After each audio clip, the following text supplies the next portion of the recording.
The British are a highly individualist and private people.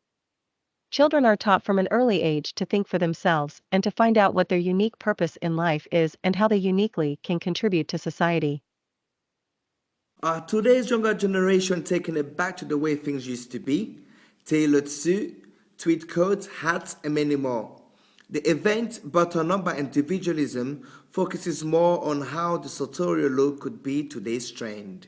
The event is called Buttoned Up because we thought when we dress down and when we're casual, what we tend to do, especially if you're wearing a suit, is loosen your tie and undo your button. That means casual in my mind and our team's mind. Button Up is the opposite. It's buttoning up, it's staying sharp, very regimental, so that's kind of why we call it Button Up. It's our sartorial focus night. It's a night that brings our readership together and everyone that likes to dress sharp, just like super Dan Dapper. They come together and they simply have a good time. The event itself, Button Up, or all our events in general, is just to bring our online audience offline to meet each other. Rather than just commenting under Facebook names, people come together, meet each other, mingle, make business contacts, make associates, find love. Hey, who knows?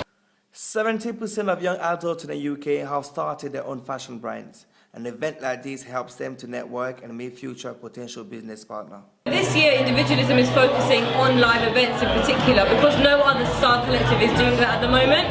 It's a chance for us to really get involved with our readership and speak to people and interact really. And to be honest, everyone likes to have a really good time.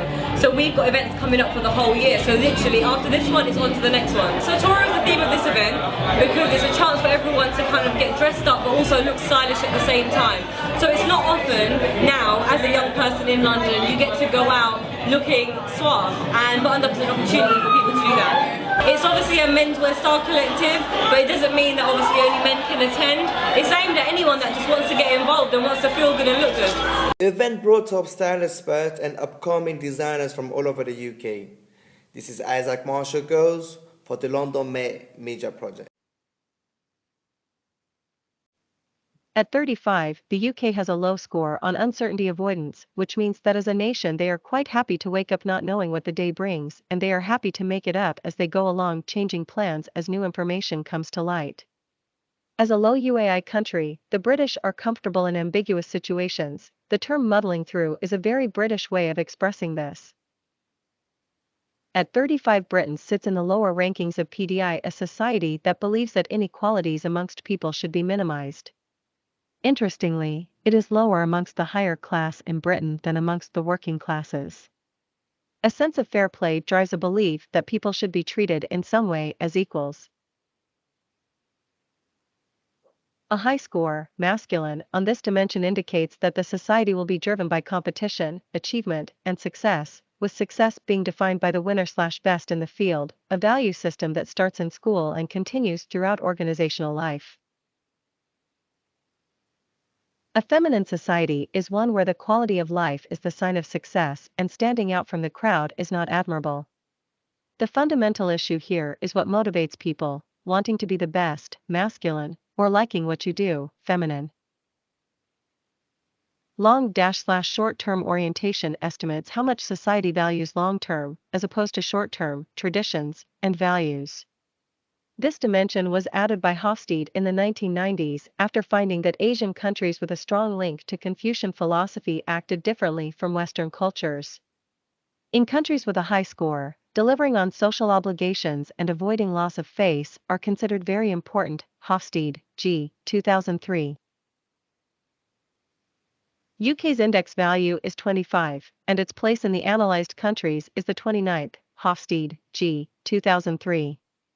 Societies with a low index of long-/short-term orientation promote equality, high creativity, and individualism. This implies that they are not very attached to customs and traditions. People treat others as equals and self-actualization is sought.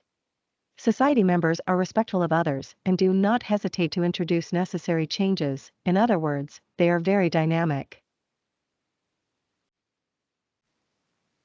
For the UK, the people in the United Kingdom are pretty good. You can trust them and you do not have to be afraid that they are going to lie to you.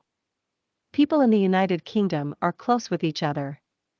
Of course, there are places, like slums, in the United Kingdom, but that percentage is too low to place the United Kingdom in mixed. What is it about this culture that makes so many of us unhappy, unkind to others, frustrated, alienated from ourselves? There's one idea of human nature, which is what this culture promotes. Is that human beings are by nature selfish, competitive, and aggressive, out for personal gain. And now there's another view of human nature, which is that there is no human nature, that it's just an empty slate on which you can write anything you want. There's this idea of your kids you can just program into anything by behavioral programming. So that basically we're empty, we're devoid of any internal nature, so it's whatever we happen to learn. There's a third view of human nature that we're actually wired in certain ways. We're wired for contact, for love, for connection, for generosity, for connection with the larger whole beyond the small ego. And then whatever conditions interfere with that is what creates the dysfunction. From that point of view, if you have a society that promotes selfishness, that promotes competition, that promotes aggression, and that promotes people feeling dissatisfied with what they have, that always says that people are only worth what they produce or what they own, or it's only matter that matters, it's materialistic, so that our form, whether you're pretty or handsome or toned or flabby, defines who you are. Well, if there's a human nature that's quite contrary to that, then creating a society that goes against human nature is what creates the suffering. So I would say that what creates the suffering is that we live in a completely unnatural society. It actually tramples on what it means to be a human being, and that's the essence of suffering. For the United Kingdom is dominant over nature. As an example, we use the dikes. The people in the United Kingdom want to protect themselves from nature. They do not want a natural disaster, like a weather flood. For the United Kingdom is known for its individualistic culture. People ought to make themselves happy and achieve their goals through hard work. Also, people in the UK are treated equally and they treat each other as equals. 4 people in the United Kingdom work hard for themselves and their families. They are very ambitious and try to get ranked high as possible in the chains of command. The British people are the doing people. The British people live now.